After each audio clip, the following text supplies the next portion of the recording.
Animation has the incredible ability to create far-off fantasy worlds that otherwise could only exist in our imaginations. Stories that exist in different universes than our own. Worlds so complex and detailed, I'll even dream of living in them. But no show has done the job of immersing me in their universe quite as well as the seemingly childish cartoon, Adventure Time.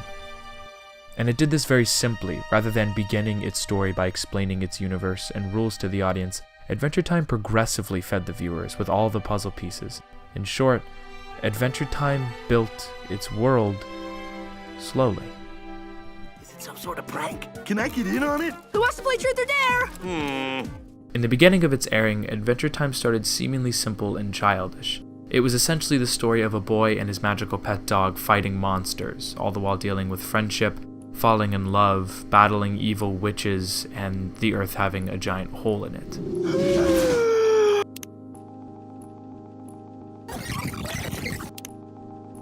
Yeah. This is a perfect example of this show's magic. This detail has absolutely nothing to do with the rest of the episode's story, and to a casual audience member it would have gone completely unnoticed. A puzzle piece planted in the audience's head only to be reshown multiple times throughout the show's series. It isn't until the 5th season where this one image shown 4 seasons ago is justified, and then another season later we're given an entirely new answer, and in both cases they aren't definitely the answer, encouraging us to stay curious. And if that curiosity happened to lead you online, you would discover theory after theory after theory, revealing the true complexity and mystery that exists in what seemed like such a simple cartoon world. This feeling of curiosity, not seeing the full picture, is taken even further as the show will often have brief portrayals of the future and past of this world. There are several episodes that take place in a distant future or a distant past, but these episodes are never about how we got there or how we get to the present from here. They're just settings for the stories that take place within their 11-minute episodes. This leaves its audience not with a feeling of dissatisfaction, but again, curiosity. It makes us rewind the episode and make sure we didn't miss anything by examining each and every frame. We don't necessarily know how we got from A to B to C, but we now know the past, present, and the future, and it is up to us to fill in the blanks until another episode adds a whole new layer of questions. Look. M for Marceline? Oh, man. This allows its audience to lie on their front lawns and dream, imagining the events that take place within this world. The show and the world it exists in do not die once the episode ends. It is constructed in such a way that you find yourself imagining how Mars was colonized, or how the Guardian got that way, or why Shoko only has one arm, or if those bear people will ever come back into the story. No aspect or character introduced is less important than any other. And this is another thing the show and its writers do so well, taking what seem like side characters that just elevate the main story and creating full characters out of them. The Ice King, for example. What started as the comedically cartoonish and absurd wizard villain in the pilot, 4 seasons later has been developed into a character with an incredibly dark and rich backstory. A man struggling with power, madness, and love. Princess Bubblegum, initially a relatively one-dimensional damsel in distress in the pilot, has been developed into almost a soldier, hardened from her lone survival in the wilderness. The Candy Kingdom, a seemingly loving and childish society, suddenly has dark and dictatorship undertones to it, where one of the citizens has to remove an implant from their mouth just to escape what now seems like a prison.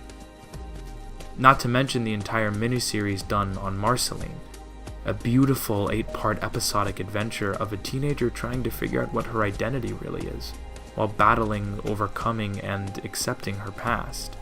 All disguised in fantastical villains and larger-than-life situations lies a very true and relatable story. And even the smallest background characters or plot details are just planted seeds that culminate to a grand aha moment where everything seems to tie together.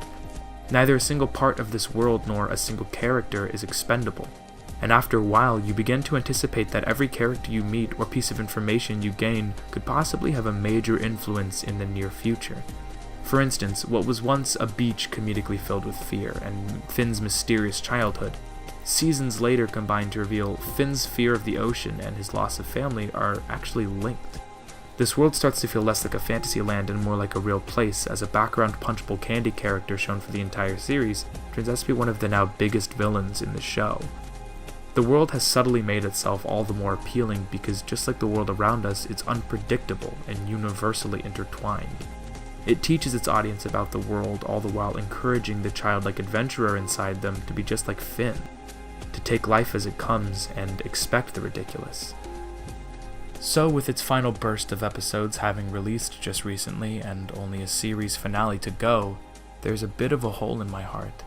Having been airing for 10 seasons and over 7 years now, Adventure Time has become less of a cartoon to me and more like letters from a pen pal who lives in a different universe. And I know there will only be one more letter, the contents of which I couldn't possibly imagine. And I honestly hope its ending doesn't tie everything up neatly and answer all my questions, because the beauty of this show is its sandbox quality. The possible stories this world could tell are limitless, much less could be confined to a 10-season cartoon.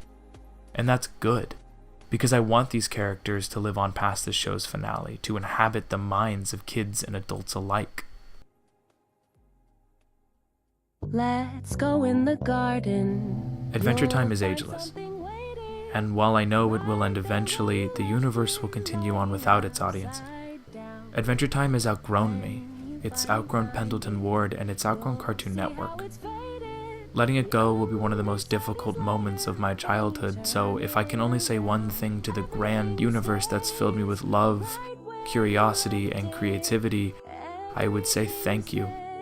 Thank you for inspiring a world of kids to seek adventure. Thank you for making me feel like a kid. Thank you for making it so hard to say goodbye. When everything stays. Goodbye. Hit that ending. I love this ending.